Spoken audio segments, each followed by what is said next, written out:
বস একটা ছবি দেখলাম, সিনেমা হলে দেখার মতো ছবি হচ্ছে এই ছবিটা। তুমি যাই টিকিট রেটে ছবিটা দেখবে তোমার পয়সা উসুল বস। আগের দিন দেখলাম ক্রেজি, দিল খুশ হয়ে গেছে দেখে। আরও একটা ছবি হচ্ছে এই ছবিটা। 2025-এর টপ হিন্দি ছবির মধ্যে এই দুটো ছবিই থাকবে, মানে থাকতে বাধ্য। এই ছবিটা বস তোমরা দেখো, যাদের একটা স্বপ্ন রয়েছে, একটা অন্য কিছু, একটা বিশাল বড় কিছু অ্যাচিভ করতে চাও, খুব সাধারণভাবে থেকে একটা বড় স্বপ্ন দেখা যায়, তার একটা ব্যাপক নিদর্শন হচ্ছে এই ছবিটা। ছবিটা যেরকমভাবে শুরু হয় এবং যে জায়গাতে ছবিটা শেষ হয়, এবং এটা একটা ট্রু ইভেন্ট থেকে ফলো করে এগিয়েছে গল্প, অ্যামেজিং। রিমা কার্তিক কি কাজ করেছে, দারুণ দারুণ। হাই আমি রূপম, এখন কথা হবে সুপার বয়েজ অফ মালেগাঁও ছবিটা নিয়ে, যেটা গতকাল সিনেমা হলে মুক্তি পেয়েছে। আমি ছবিটা দেখলাম এবং দেখে আমার মন পুরো খুশ হয়ে গেছে।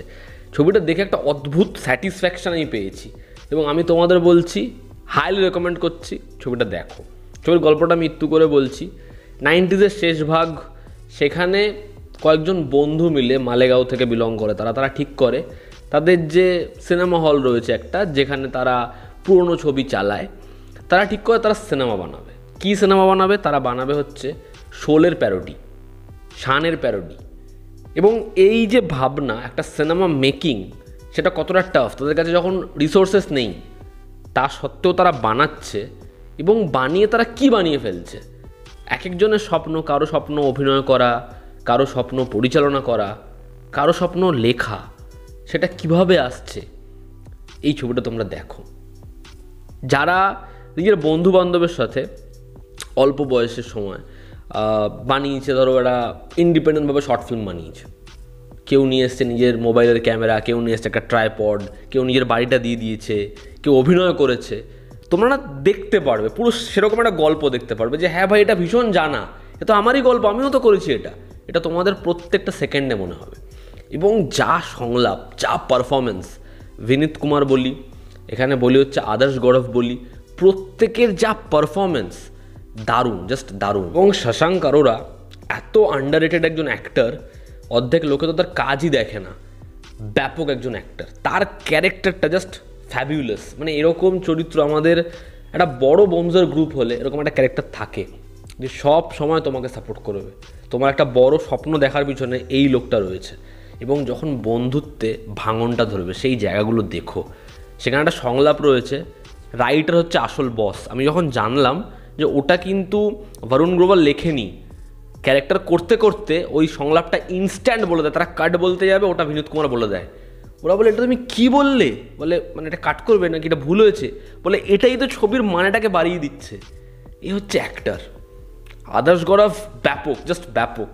ওই যে 5-6 জনের বন্ধুদের গ্রুপটা দারুণ দারুণ। এর মেকিং দেখো, কীরকমভাবে ট্রলি শট নিয়েছে, কীরকমভাবে ওরা লাইটিং অ্যারেঞ্জ করেছে, কীরকমভাবে ওখানে রোম্যান্স হচ্ছে, কীরকমভাবে ওখানে টাইটেল ফেলেছে, কীভাবে ওরা পোস্টার আটকাচ্ছে, কীরকমভাবে শো চলছে, ইন্ট্রোডাকশান কীরকমভাবে হচ্ছে, তোমার ভালো লাগবেই লাগবে। এবং এর ব্যাকগ্রাউন্ড স্কোর কী সুদিং, কানে যেন শুনে শান্তি।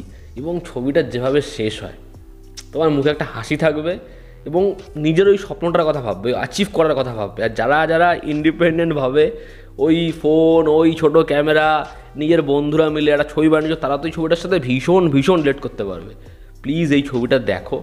এই ছবিটার মানে আমি রিভিউ করতে বসিনি, মানে ছবিটা দেখে আমি এতটাই স্যাটিসফাই হয়েছি, আমার মনে হলো আমার ফিলিংসটা তোমাদের সঙ্গে শেয়ার করি। আমার মন ভালো হয়ে গেছে ছবিটা দেখে, ভীষণ ভীষণ ভালো ছবি। তোমরা প্লিজ এই ছবিটা দেখো। যদি আমাকে নেগেটিভ দিক কিছু বলতে হয়, আমার নেগেটিভ দিক সেরকমভাবে কিছু মনে হয়নি। রিমা কার্তিক সে খুব ভালো একজন পরিচালক, এবং সবথেকে ভালো লাগে সেটা হচ্ছে সে না বিভিন্ন রকমের জনরা ট্রাই করে। কখনো তার মনে হয় সেটা থ্রিলার বানাবে, কখনো তার মনে হবে সে একটা রোম্যান্টিক ছবি লিখবে, কখনো তার মনে একটা বায়োপিক বানাবে, আবার কখনো এরকম একটা ছবি, এরকম একটা ছোট্ট গল্প এত সুন্দর করে সে বলে।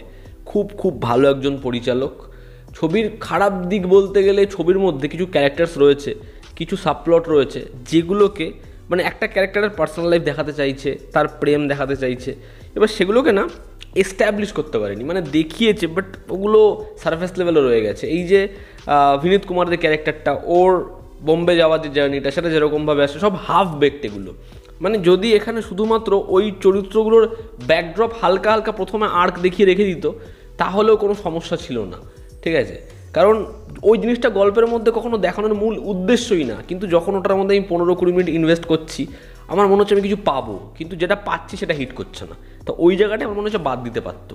But overall super boys of Malegaon আমার মনে হয় তোমাদের প্রত্যেকের দেখা উচিত। ছবির কমেডি, ছবির হিউমার, ছবির ইমোশনাল অ্যাসপেক্ট, ছবির ডায়ালগস, মেকিং, প্রত্যেকটা দিক থেকে তোমার ভালো লাগবে। এবং মোস্ট ইম্পর্ট্যান্ট বন্ধুত্ব এবং স্বপ্ন দেখা, সেটা সব থেকে বেশি ইম্পর্ট্যান্ট। এই ছবিটা দেখো, ক্রেজিও দেখো, এটাও দেখো।